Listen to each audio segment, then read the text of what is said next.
প্রিয় দর্শক এবং সম্মানিত বিচারক, এতক্ষণ কে সেরা ক্রিকেটার এ বিষয়ে আমার সতীর্থ বিতার্কিকদের বক্তব্য শুনছিলাম। আমি এমন একজনকে নিয়ে বলবো যে নিজেই আপনাকে তার সেরা ভক্ত হতে বাধ্য করবে। একের ভিতর সব, বাংলার নবাব সাকিব আল হাসান। আমার সাকিব, আমাদের সাকিব, 18 কোটি মানুষের সাকিব।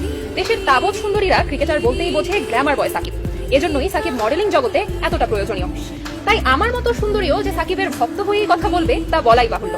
এক সাকিবে আমি আসক্ত। সাকিব, তুমি করেছো ভুল, আমাকে রেখে শিশিরকে দিয়েছো ফুল।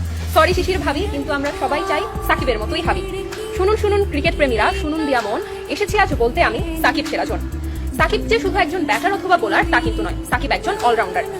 একটি দুটি বছর নয়, টানা এক দশক যাবৎ শীর্ষ অলরাউন্ডারের রেকর্ডের অধিকারী সাকিব আল হাসান এখনো পর্যন্ত একদিনের আন্তর্জাতিক ক্রিকেট এবং টেস্টে নিজের সর্বোচ্চ র্যাঙ্কিং ধরে রেখেছেন। একদিনের আন্তর্জাতিক ক্রিকেটে বাংলাদেশের হয়ে সর্বোচ্চ উইকেট শিকারী এবং টি-20তে সর্বোচ্চ রানের অধিকারী একমাত্র সাকিব আল হাসান, এবং এরই সাথে সারা বিশ্বে সর্বোচ্চ উইকেট শিকারী টি-20তে আমাদের সাকিব আল হাসান। সাকিবের জাতীয় দলে অভিষেক হয় 2006 সালে।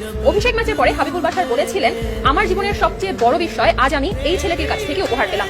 অনুশীলন ম্যাচে কাকে দেখেছিলাম আর আজ আমি কাকে দেখছি। মুগ্ধ হলাম ওর বোলিং দেখে, অবিশ্বাস্য।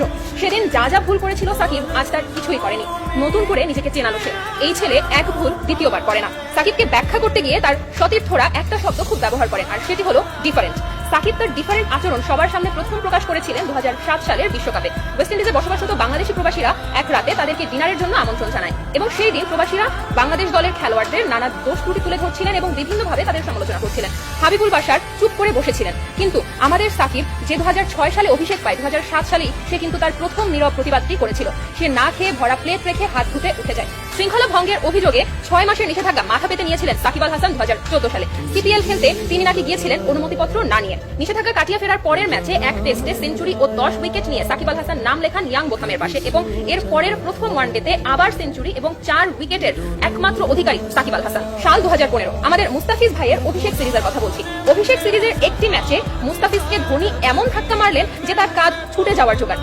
সেদিনও কিন্তু প্রতিবাদটি আমাদের সাকিব ভাই করেছিলেন, এবং যে কারণে ম্যাচ ফি থেকে 75% কাটা পড়েছিল ধোনির। 2018 সালে শ্রীলঙ্কার বিপক্ষে নিদাহাস ট্রফিতে বিতর্কিত আম্পায়ারিং এর কারণে সতীর্থদের মাঠ ছেড়ে চলে আসতে বলেন সাকিব আল হাসান। সেদিনও বাঘের মতো গর্জনটি আমাদের সাকিব তুলেছিলেন। শুধু 22 গজে ব্যাটে বলে ঝড় তোলাতেই সীমাবদ্ধ নেই সাকিব আল হাসান। তিনি প্রতিকূল পরিস্থিতিতে কিভাবে দলের পাশে দাঁড়াতে হয় সেটি খুব ভালোভাবেই জানেন।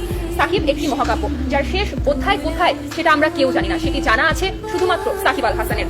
বাংলাদেশের সবচেয়ে বড় ব্র্যান্ড সাকিব আল হাসান। সাকিব আল হাসানের ধারে কাছেও আজ পর্যন্ত কেউ যেতে পারেনি। তিনি একজন অসাধারণ ট্যালেন্ট, তিনি একজন বিতর্কিত ট্যালেন্ট। বিতর্কিত এবং প্রতিবাদী খেলোয়াড়রা বারবার প্রশ্নবিদ্ধ হন এবং ভুলভাবে উপস্থাপিত হন। বাংলার দামাল ছেলেরা সবাই খুবই ভালো খেলেন এবং দর্শকের ভালোবাসা মাখা করতালি উপহার পান। কিন্তু কিছু কিছু সময়ে দর্শকদের বিমোহিত করতে রোমাঞ্চকর খেলা দেখানোর প্রয়োজন হয়, যেটা একমাত্র আমাদের অলরাউন্ডার সাকিব আল হাসানই দেখাতে পারেন। সাকিব মানেই রেকর্ড, রেকর্ড মানেই সাকিব। সাকিব মাঠে নামেন রেকর্ড করতে, সাকিব মাঠে নামেন রেকর্ড ভাঙতে। এমন কখনো হয়নি যে সাকিব আল হাসান ম্যাচ হারের কারণ হয়েছেন, কিন্তু 2021 সালে সেই সমালোচনার তকমাটিও যেন তার গায়ে লেগে গেল। বাংলাদেশ অস্ট্রেলিয়ার টি-20 ম্যাচে 1 ওভারে 30 রান দিয়ে তিনি ফের বিতর্কে জড়ালেন। এই ঘটনা ভোলার নয়। এই ঘটনা সাকিবের মতো দুর্দান্ত অঘটন ঘটানো খেলোয়াড়ের জন্য তো আরো ভোলার নয়। ইটের জবাব পাটকেলে দিতেই হয়তোবা সাকিব এই ঘটনাটি ভোলেননি, এবং ঠিক পরের ম্যাচে 9 রানে 4 উইকেটের বুমেরাং হয়ে জবাবটি ফিরে এসেছিল, যেটি হয়তোবা খোদ অস্ট্রেলিয়াও ধারণা করতে পারেননি। সাকিব সেদিন আবারও প্রমাণ করেছিলেন যে তিনি এক ভুল দ্বিতীয়বার করেন না। সাকিব আমাদের তার মাহাত্ম্য জানান দিয়েছেন বারবার। ওটা এক জেনারেশন যাকে দেখে শিখেছে বারবার, যাকে দেখে আমরা শিখেছি আমরাও জিততে পারি, আমরাও ছিনিয়ে আনতে পারি জয়। ব্যাটে আর বলের লড়াইয়ে একটুও ছাড় নয়। সাকিবের উঠতি বয়সে কথাসাহিত্যিক হুমায়ুন আহমেদ সাকিবের মাহাত্ম্য বুঝতে পেরেছিলেন, এবং এই কারণে তিনি তার আত্মজীবনীমূলক বই ফাউন্টেন পেন উৎসর্গ করে গেছেন সাকিব আল হাসানকে।